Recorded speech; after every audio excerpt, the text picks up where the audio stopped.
En un rincón remoto de una selva lejana, se encontraron miles de huesos, que son las pruebas de un asesinato en masa. Las víctimas, posiblemente las personas más poderosas de su mundo. Una dinastía real en su momento de mayor esplendor. Fueron ejecutados y arrojados al agua. Más de 1000 años después aparecen en una fosa las pruebas de su trágico destino, que explicarán también el desmoronamiento de una de las civilizaciones más grandiosas de la historia.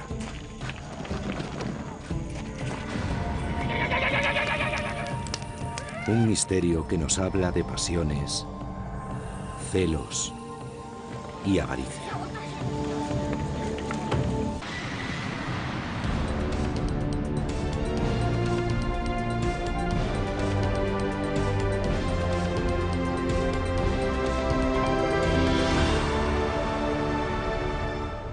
Arqueología maya.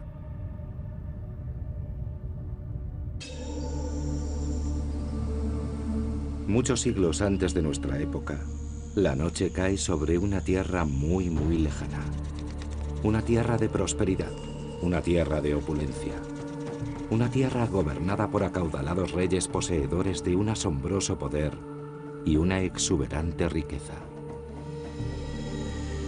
Disfrutaban de todos los placeres de la vida y dominaban el destino de su pueblo. Pero algo estaba a punto de suceder. Algo que ni siquiera su poder podría evitar. Algo que iba a cambiarlo todo para siempre.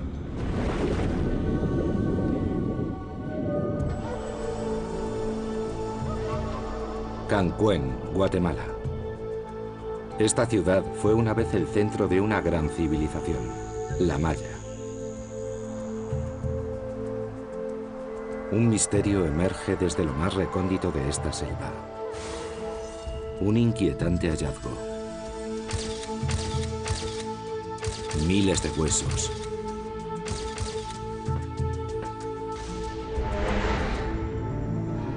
Huesos que pertenecieron a personas. Sus descubridores no dan crédito a lo que han encontrado.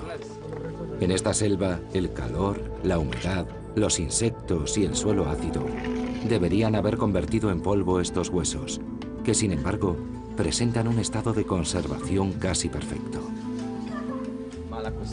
Para el arqueólogo Arthur Temarest, se trata de un excepcional y emocionante descubrimiento.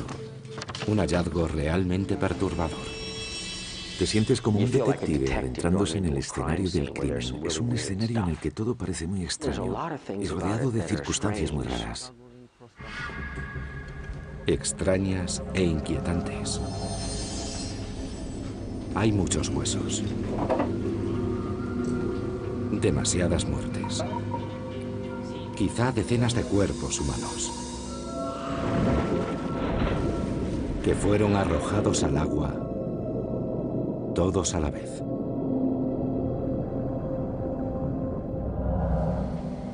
Algo terrible le ocurrió a estas personas. ¿Pero qué fue? ¿Y por qué? La primera hipótesis: sacrificios humanos. Si bien para nosotros resultan horribles, para los mayas se antojaban imprescindibles en su vida. Según sus creencias, los dioses les exigían sacrificios humanos, y ellos cumplían con devoción. A cambio, sus dioses les proporcionaban cosechas abundantes y reconocían a sus reyes como seres sagrados.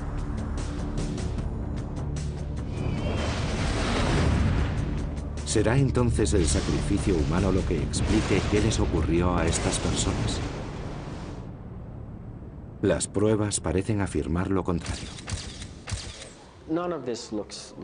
Ninguna de las pruebas apunta a que fuese un ritual de sacrificio maya.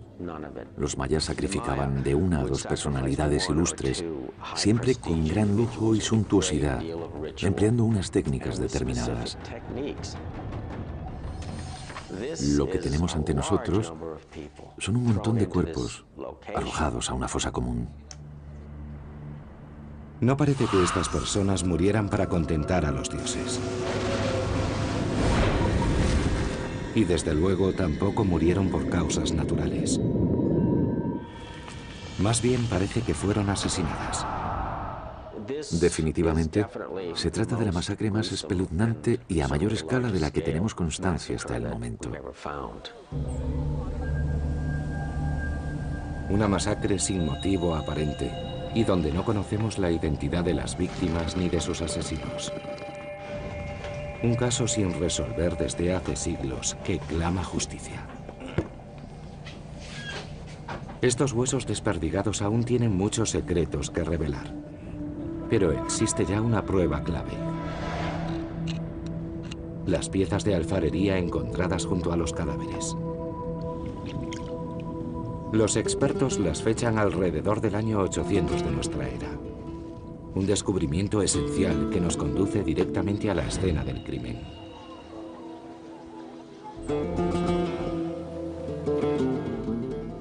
Cancuén fue en su momento una próspera ciudad-estado, una de las muchas que existían en esa época y cuya área de influencia era del tamaño de Nuevo México o Italia. Esa zona en la actualidad se corresponde con el sur de México, Guatemala, Belice y Honduras. Hace 1200 años era la tierra de los mayas. Unas 50 ciudades-estado independientes y dispersas a lo largo de la selva.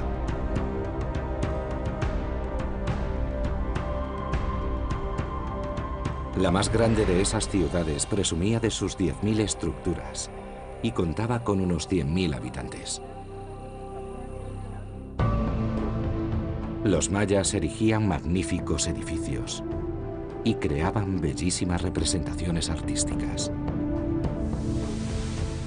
Además, inventaron el sistema de escritura más complejo de América y diseñaron sus propios conceptos matemáticos.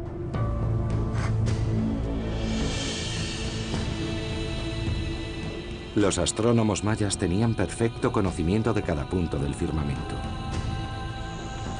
Eran comerciantes, guerreros y magos. Fuesen quienes fuesen las víctimas de la masacre, vivían en un mundo de riqueza y esplendor.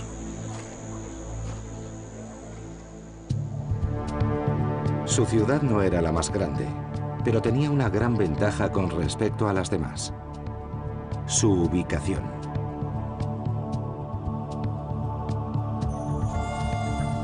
Cancuén se situaba justo en la intersección de dos de las principales rutas comerciales de los mayas.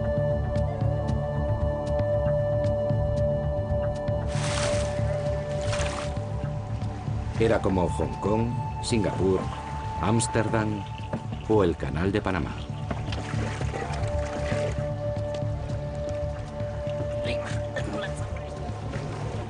En esta parte del mundo, si alguien quería vender o comprar algo, tenía que acudir a Cancuén.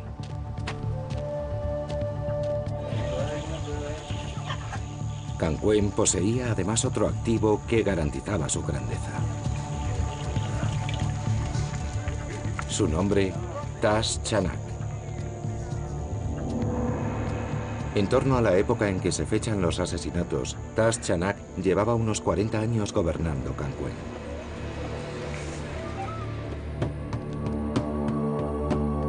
Cada ciudad maya tenía su propio rey, pero Tash Chanak era una superestrella.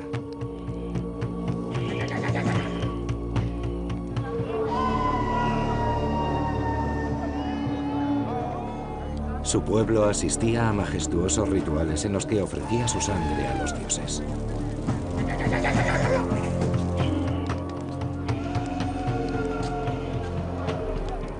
Tash Chanak escarificaba su cuerpo. Se hacía cortes en la lengua. E incluso se agujereaba el pene. Todo ello para conseguir paz, prosperidad y lluvia dadora de toda vida. Autolesionándose en nombre de su pueblo, inspiraba en sus súbditos una leal devoción.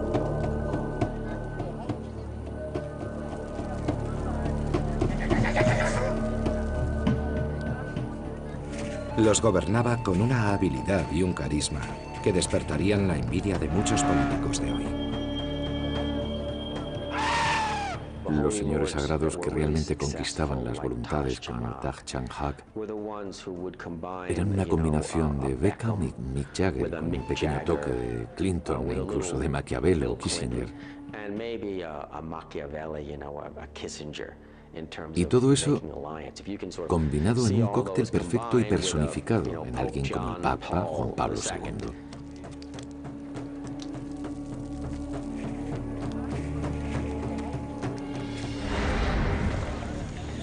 La magnífica capacidad de liderazgo de Thach Chanak y la posición estratégica de Cangcuén en la intersección de dos rutas comerciales lo habrían ayudado a llevar a su ciudad hasta la cima de su poder e influencia.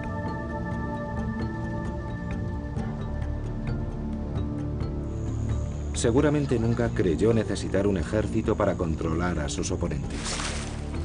Si alguien se extralimitaba, bastaba con prohibirle el acceso a los objetos sagrados que proliferaban en la ciudad. Les impediría conseguir ostras espinosas y plumas de quetzal. Sin esos sagrados fetiches no podrían hacer ofrendas de sangre a los dioses. Sin tales rituales, los reyes quedaban incapacitados y sus ciudades expuestas a la ira divina. En el arriesgado juego de poder de la política maya, Thach Chanak siempre tuvo la mano ganadora. Cuesta imaginar un asesinato en masa en Cangcuén bajo el dominio de tan poderoso gobernante. Pero alrededor del año 800 de nuestra era, la muerte acababa con los 40 años de reinado de Thach. Y todo cambió. Nuestras víctimas hubieron de afrontar su abominable destino. Y eso sucedió casi al mismo tiempo en el que la floreciente ciudad de Cangcuén dejó de existir. Pero eso es solo una parte del misterio. En solo 100 años, todas las ciudades mayas acabaron convertidas en ciudades fantasma.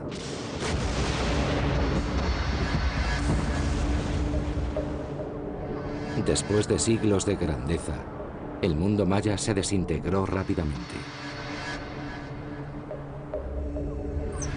Y nadie sabe por qué. Olvidémonos del arte, de las tumbas, de los jeroglíficos o de la ciencia. La pregunta es, ¿por qué el fracaso fue tan estrepitoso? Arthur Demarest espera que la montaña de huesos de Cangcuén arroje luz sobre esta duda. Porque antes de morir, nuestras víctimas quizá fueran testigos del final de su propio mundo. La extraña naturaleza de sus muertes los convirtió en los cadáveres mayas mejor conservados hasta la fecha. Sus asesinos los arrojaron a lo que hoy es un estanque de barro en una olvidada selva. Pero hace 1200 años, este era un lago sagrado revestido de estuco, cerca del Palacio Real de Cangcuén.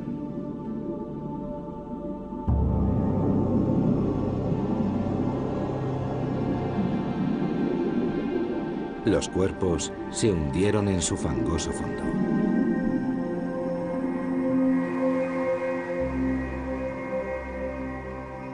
El cieno y el agua cubrieron y conservaron los huesos durante más de 1000 años.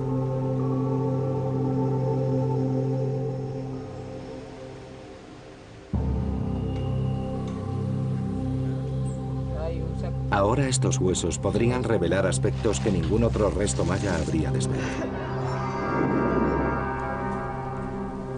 El primer indicio que emerge es más que inquietante, es insólito.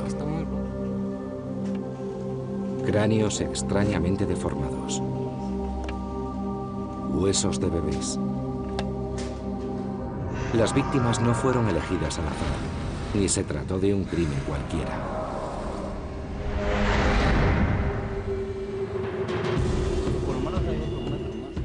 En Guatemala, un singular descubrimiento desvela un crimen. Las evidencias prueban que hubo una horrible masacre en una antigua ciudad maya, en los tiempos en que esta civilización comenzó su declive.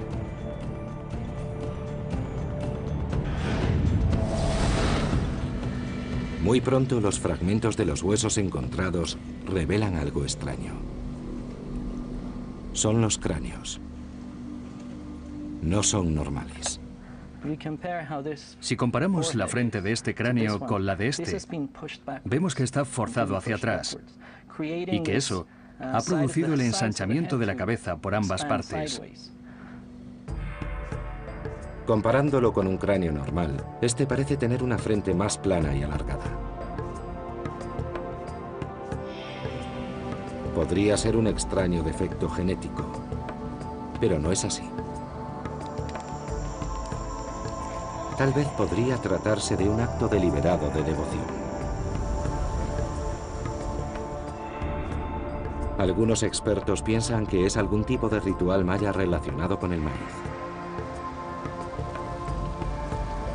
Los mayas vivían y morían por su cosecha de maíz.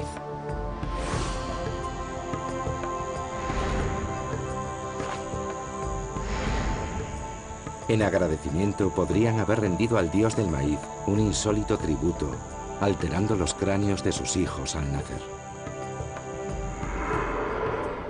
Lo sorprendente de este cráneo es que está deformado, pero se trata de una deformación intencionada.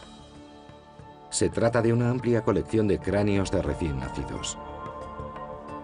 Los mayas moldeaban con tablas las cabezas de sus bebés para alargarlas.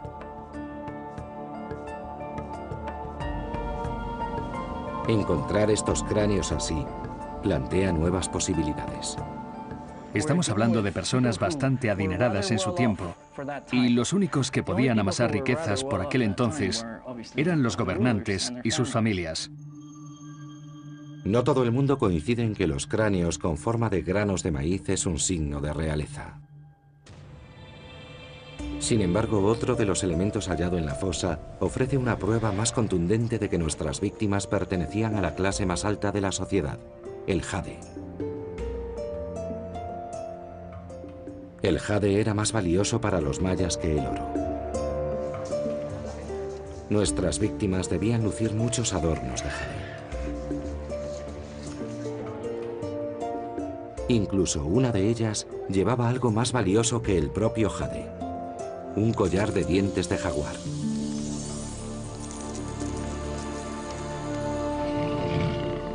Los jaguares poseen 4 colmillos. Uno de los collares encontrados en Cancún tenía 36, con lo cual tuvieron que cazar a 9 jaguares. Y este animal es uno de los felinos más grandes de América. Su adquisición debió de costar una fortuna. Quien quiera que fuese el propietario tenía que ser muy rico. Por lo que parece, nuestras víctimas podían permitirse lo que quisieran.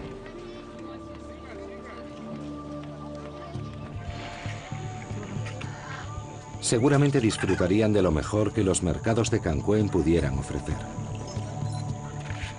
Sus mesas se vestirían con las delicadezas más caras del momento, como chocolate, miel, vainilla, pieles de jaguar, tabaco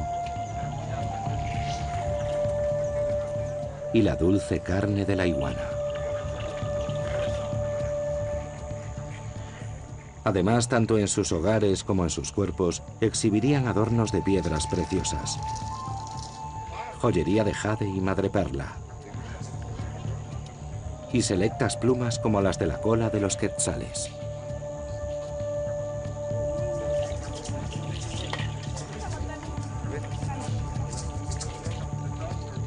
Solo los nobles podían poseer plumas de quetzal. Si un plebeyo mataba a un quetzal, la pena era la muerte. Las riquezas que se han hallado, jade, plumas de quetzal y todos los demás objetos personales, solo podían ser propiedad de nobles y reyes. No estaban a la venta para nadie más, y había que pertenecer a esta clase social para poseer estos objetos en cantidad.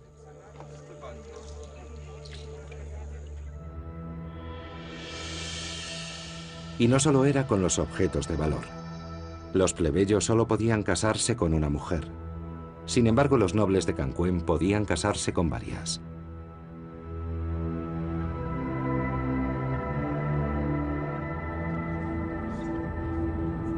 Vivían con ellas, rodeados de lujo, en un gigantesco palacio de 200 habitaciones, más grande que 5 campos de fútbol.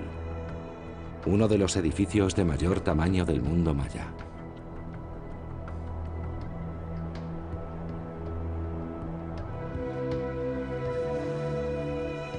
Morían con la esperanza de que sus muertes fueran igual de lujosas que sus vidas.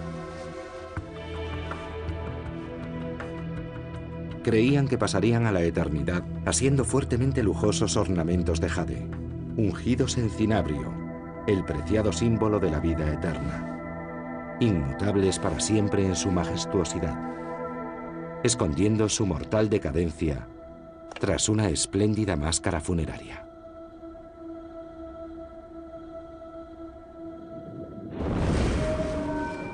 Pero cuando les llegó la muerte, no fue como nuestras víctimas pensaron que sería.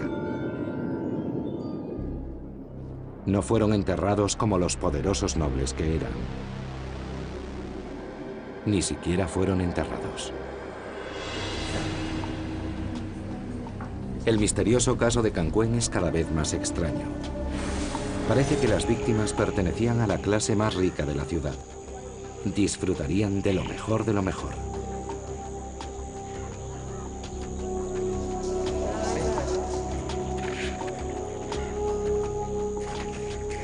Seguro que muchos codiciaban lo que ellos tenían. Pero las pruebas descartan el robo. Sus asesinos los arrojaron a una fosa con todos sus ornamentos y joyas puestos. El motivo de esta masacre no fue el dinero. Entonces, ¿qué fue? Los huesos revelan otro hecho sorprendente. Las víctimas no eran solo hombres. Fueron asesinadas unas 31 personas, entre hombres, mujeres y niños.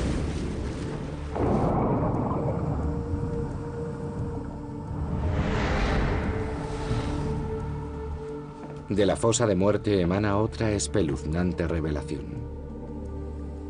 Una que sugiere que no se trató de una masacre sin más. Fuera lo que les pasara a estas personas, no terminó con la muerte.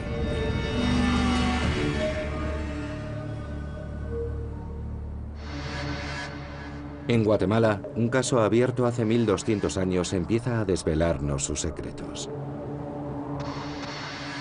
Los asesinos y sus motivaciones deben ser todavía esclarecidos. Pero aparecen nuevas evidencias. Las armas del crimen. Hachas y cuchillos de sílex. Encontrados entre los huesos de las víctimas. El reciente descubrimiento reconduce la investigación por una senda muy tenebrosa. Probablemente estemos ante la prueba de algo que pasó de forma muy repentina y evidentemente de manera muy violenta. Hubo mucha violencia. Los investigadores ya han visto pruebas de este tipo.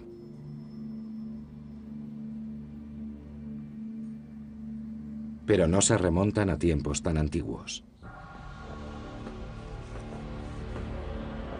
Las han visto durante la sangrienta Guerra Civil de Guatemala. En Bosnia. En los campos de muerte de Ruanda. Estos son los peores asesinatos en masa y genocidios de los últimos tiempos. Huesos de personas reducidos a fragmentos, retorcidos, miembro a miembro. Hombres, mujeres y niños. Y ahora en la remota Cancún, las pruebas apuntan a algo similar.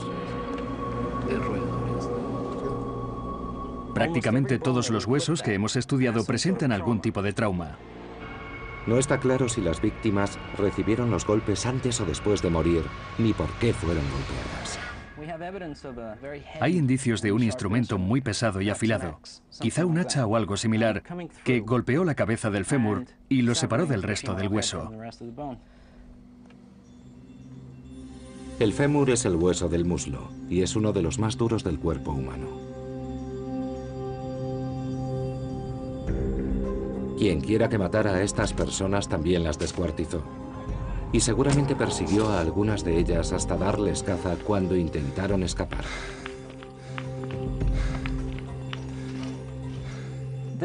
Este corte fue hecho desde atrás. Un instrumento afilado y contundente lo atravesó por aquí y rompió el resto del hueso. Quizá el individuo ya estuviera tendido boca abajo, seguramente fuera de combate, y lo estaban descuartizando, o tal vez la persona salió huyendo, tratando de escapar, de espaldas a su asesino y obviamente fracasó. Lo más probable es que estas personas no tuvieran posibilidad de defenderse de sus atacantes. Atacantes que dejaron las armas junto a los cuerpos de sus víctimas, proporcionando pistas sobre sus fatales destinos.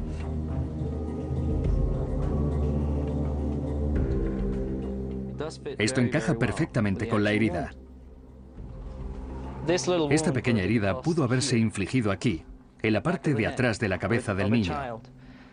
Miren el daño provocado en el interior. Analicemos el caso de una de las víctimas, un niño. Ese hueso pertenece al cuello de un niño muy pequeño de menos de 12 años. Los atacantes lo sorprenderían y él trató de escapar. Sin embargo, eran muy veloces y el niño no tuvo dónde esconderse. Esta es la prueba de una puñalada en el cuello. La única manera en que pudo producirse esta incisión es con la cabeza echada hacia atrás. La puñalada la darían justo debajo de la mandíbula.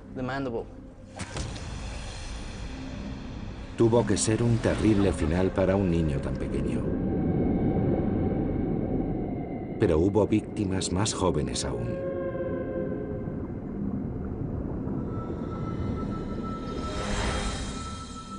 Este es el hueso de un bebé. Estos son los huesos de la cadera. El hueso más pequeño es de un bebé de 32 semanas y este otro de uno de 38.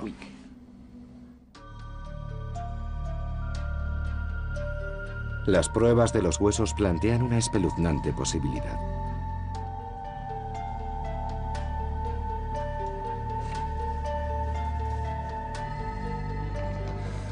Estos cuerpos no son de soldados que murieron en una guerra, ni se trata de un sacrificio con fines religiosos.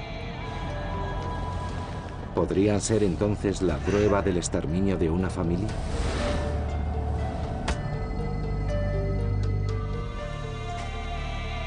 Si pertenecían a la nobleza, su final no fue el que merecían. ¿Pero por qué?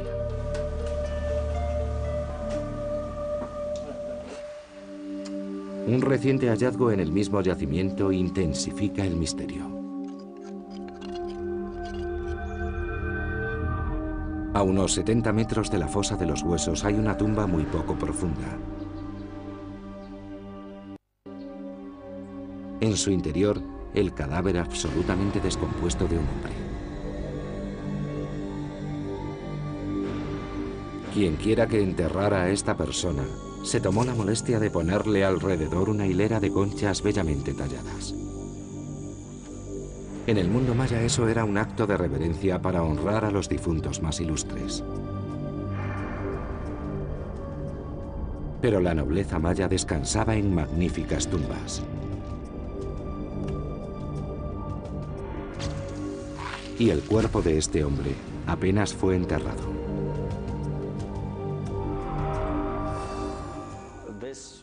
Este enterramiento es realmente extraño. No hay tumba, ni siquiera un ataúd o losas de piedra sobre el cuerpo, y apenas está cavada a 60 centímetros de profundidad. Sin embargo, el individuo luce un elaborado tocado que le llega hasta los pies.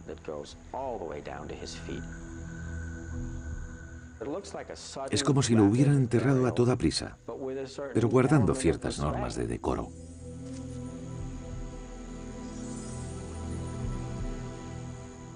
¿Quién era este hombre? El secreto está en las conchas. En Guatemala, la investigación sobre una masacre ocurrida siglos atrás da un giro repentino e inesperado. Cerca de las víctimas hay un hombre enterrado con atuendos reales, pero en una tumba muy superficial y sin identificar, en cuyo interior hay conchas talladas con jeroglíficos en idioma maya. La investigación depende de lo que revelen estas ancestrales palabras, si es que alguien es capaz de descifrarlas. Hace cientos de años, un ataque implacable acabó prácticamente con el idioma maya.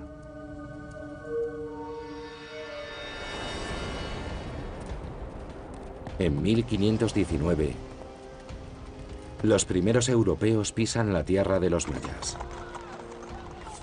Se trata de conquistadores españoles en busca de oro.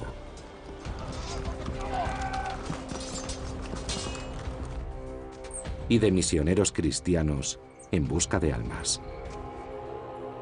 Para su sorpresa, encontraron muchos libros escritos en idioma maya, el más desarrollado que jamás existiera en América.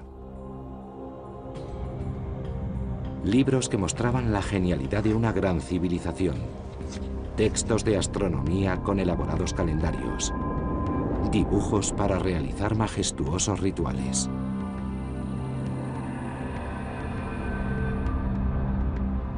Sin embargo, los españoles pensaron que eran obras satánicas. Incapaces de leerlos y desconcertados por sus extrañas imágenes, decidieron quemarlos. Solo sobrevivieron 4 libros a la implacable destrucción de los españoles. El idioma más sofisticado y desarrollado de América había desaparecido. Hubo que esperar hasta 1960 para que los expertos pudieran empezar a desvelar sus secretos.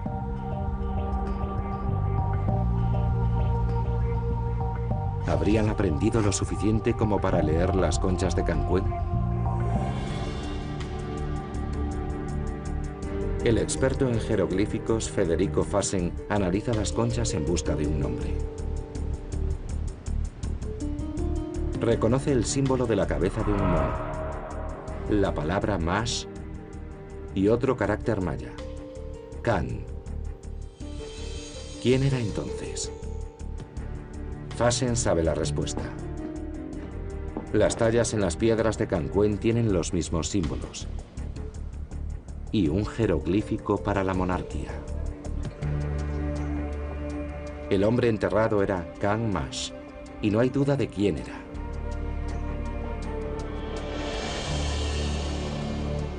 Can Mash fue un rey de Cancuén, la ciudad donde se produjeron los asesinatos. Un gobernante rico y poderoso, enterrado en una tumba superficial sin identificar. ¿Por qué un rey sería ultrajado de tal modo?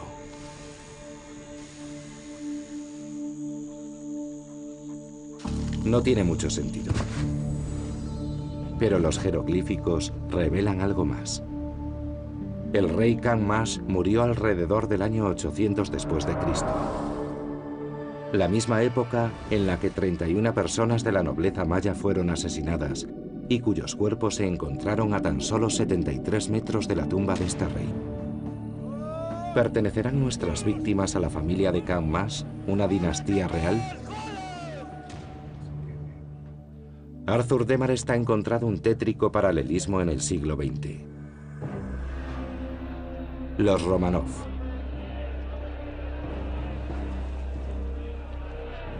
En 1918, los revolucionarios capturaron al zar ruso Nicolás II, a su mujer Alejandra y a sus 5 hijos, y los asesinaron a todos, incluso al más pequeño.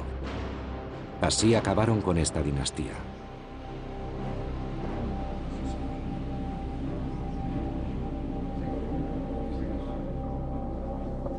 ¿Serían las víctimas de Cancuén exterminadas deliberadamente?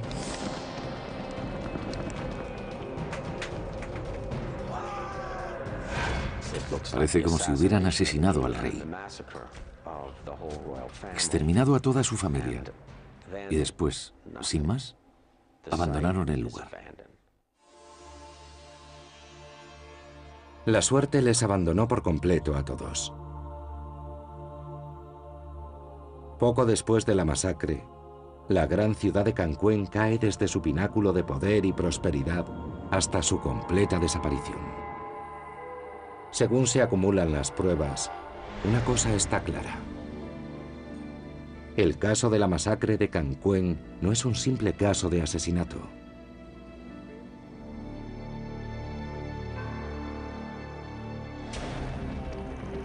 Los asesinatos de Cancuén se produjeron hacia el año 800 después de Cristo. El rey Kang Mas murió alrededor del año 800 después de Cristo. La ciudad de Cancuén desapareció repentinamente alrededor del año 800 después de Cristo. Empezaron a abandonar sus ciudades hacia el año 800 después de Cristo. Una espantosa masacre, un rey ultrajado, una gran ciudad que desaparece de manera repentina, la inexplicable decadencia de una esplendorosa civilización. Y todo ocurrió en la misma época. Resolver los asesinatos de Cancuén podría suponer mucho más que resolver un caso que ocurrió hace más de 1200 años. Estamos ante una prueba física irrefutable de la caída del Imperio Maya y de las circunstancias que influyeron en ello. Como me dijo el otro día uno de los miembros del equipo forense, es una prueba que sería admitida por cualquier tribunal.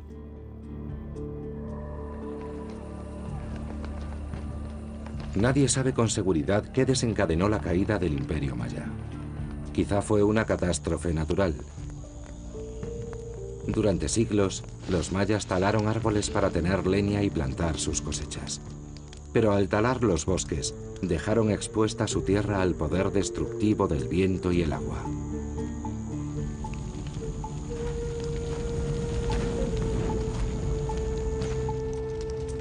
Convirtieron las tierras en estériles terrenos, justo en el momento en que la sequía más pertinaz en siglos asolaba la región.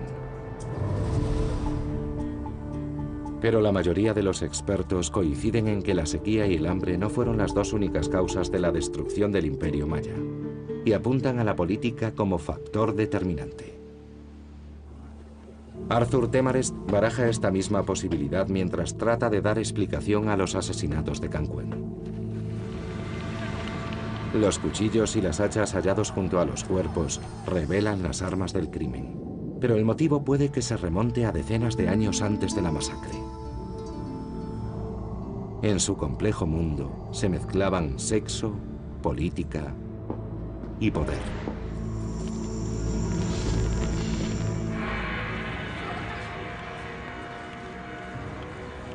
Alrededor del año 800 después de Cristo, al rey maya Kang Mas se le daba sepultura sin respetar su condición de noble.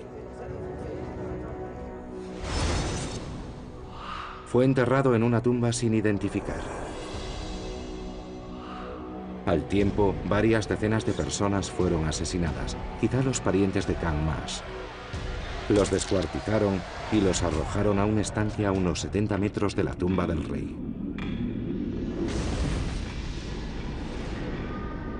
Los hechos parecen desafiar a la lógica, pero el arqueólogo Arthur Temarest cree que podrían tener sentido.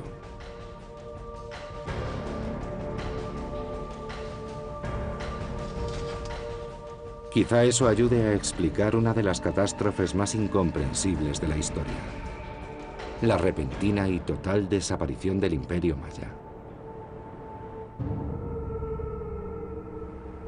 Casi al mismo tiempo que ocurrieron los asesinatos de Cancuén, sus habitantes y los de otras ciudades-estado las abandonaron repentinamente.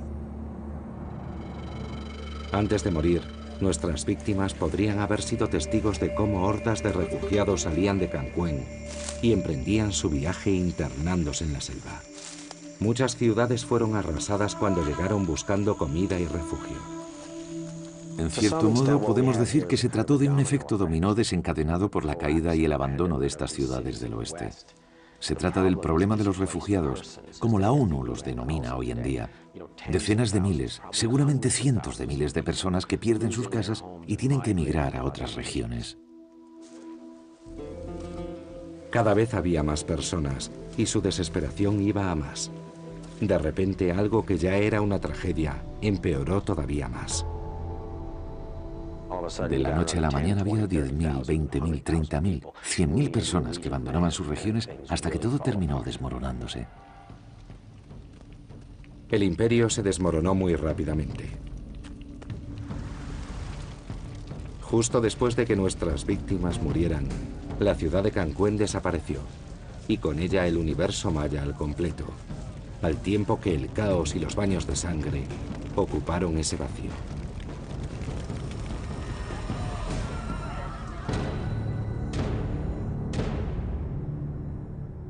Fue algo repentino, ocurrió en apenas 50 años y fue muy violento. ¿Qué fue lo que ocurrió? ¿De qué fueron testigos nuestras víctimas en los últimos días de sus vidas?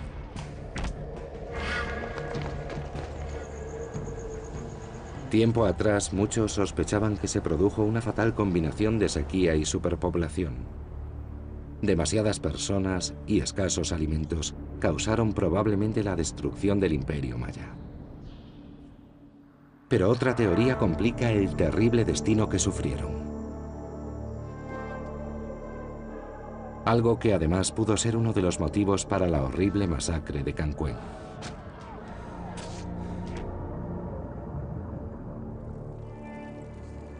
El rastro de los asesinatos nos conduce hasta un responsable completamente inesperado. El padre de Kang Mash, el rey Tash Chanak.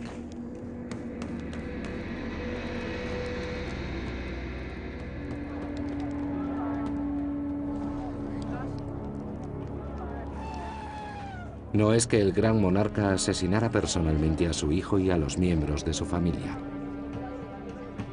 De hecho, cuando se produjo la masacre, Tash ya había muerto. Pero el ilustre gobernante maya Tash Chanak podría haber sembrado la semilla de la discordia que desembocó en la matanza. Y la principal causa no tuvo que ver con la violencia, sino con el sexo y con el derecho de los reyes mayas a tener cuantas mujeres desearan.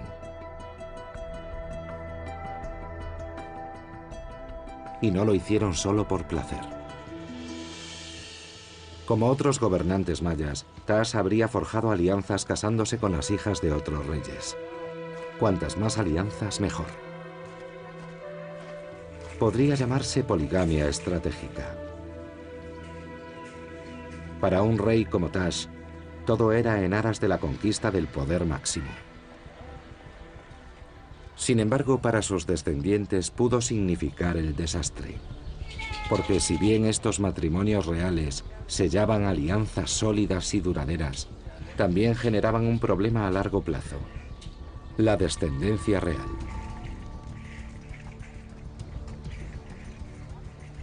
Los expertos han hecho cálculos. Si el rey de cualquier ciudad maya tenía 4 hijos, cada uno de ellos tenía otros 4, y esos 16 nietos tenían otros 4. Había reyes que tenían 32 bisnietos, que eran los descendientes de una sola esposa. Si lo multiplicamos por varias esposas, al cabo de unos 200 años, seguramente habría más de 500 descendientes con sangre real que aspirarían al trono. Arthur Demares piensa que esta es la razón por la que en el Palacio Real de Cancún había la increíble cifra de 200 habitaciones.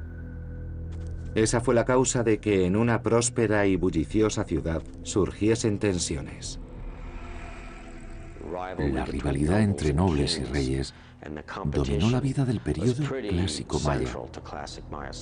Solían tener numerosos descendientes, para luego emparentarlos e intentar acceder al trono de otras ciudades. Los que no alcanzaban la categoría de nobles trabajaban para incrementar su prestigio, que constituía la principal fuente de poder. Y eso no solo implicaba guerras, rituales y alianzas, también la construcción de grandes e imponentes templos que compitieran en majestuosidad con los de sus rivales. Obviamente, esta lucha cada vez resultaba más cara. ¿Serían tal vez nuestras víctimas nobles que encargaban impresionantes monumentos para incrementar el prestigio de sus reyes? Si eran nobles, no eran ellos los que construían esos monumentos y tampoco pagaban por ellos. Esa carga recaía sobre las espaldas de la gente común, en forma de trabajos forzados e impuestos. Esto supone una presión cada vez mayor sobre la sociedad, sobre los que formaban parte de la clase media y la clase baja. Tenían que producir cada vez más para mantener ese sistema de rivalidad creciente.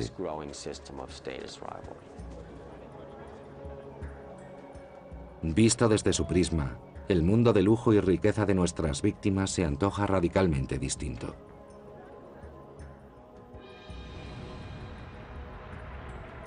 Su mundo se desmoronaba debido a odios recalcitrantes, plebeyos contra nobles, nobles contra nobles, reyes contra reyes. Las luchas de celos y poder diezmaban los tesoros y consumían el suministro de alimentos. Quizás todo ocurrió cuando la sequía empezó a afectar a los campos y cuando ciudades tan prósperas como Cancuén se acercaban peligrosamente a la ruina.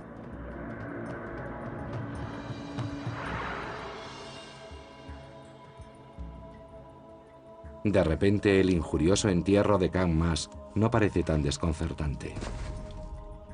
Y la masacre de una familia entera no resulta tan extraña.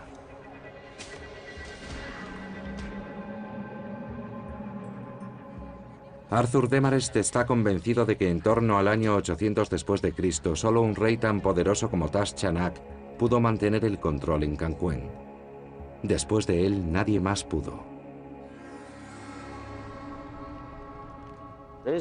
Es normal que todo se desmoronase.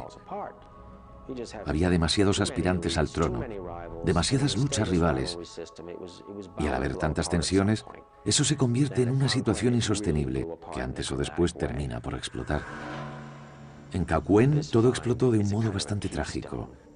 Este descubrimiento es como la piedra angular que viene a explicar las causas de la desaparición del Imperio Maya. Es verdaderamente insólito encontrar algo así. Es como obtener una foto de uno de los momentos en que esta civilización se desintegraba. Fue uno de los instantes más desgraciados y trágicos del proceso. Es muy importante porque demuestra que las civilizaciones pueden fracasar. Es el escenario de un crimen que ocurrió hace 1200 años. Nadie sabe quién mató a las víctimas de Cancuén. ¿Acaso los plebeyos, hartos de trabajos forzados y asfixiantes impuestos? ¿O quizá parientes envidiosos que querían eliminar a sus rivales al trono? ¿No los asesinarían los habitantes de otra ciudad que codiciaban las riquezas de Cancuén y estaban cansados de su dictadura comercial? En cualquier caso, la lectura de los enigmas propuestos por estos huesos nos enseña una valiosa lección. Los mayas fueron una civilización próspera durante más de 1000 años. Alimentaron a grandes poblaciones en mitad de los trópicos. Construyeron enormes ciudades-estado de gran belleza. Calcularon calendarios de magnífica precisión. Crearon un sofisticado idioma, unas complejas matemáticas y un bellísimo arte. Dominaron la naturaleza, dominaron el tiempo y dominaron el mundo de la mente. Pero hubo algo que su inteligencia no les permitió dominar y que acabó destruyéndolos. No lograron dominarse a sí mismos.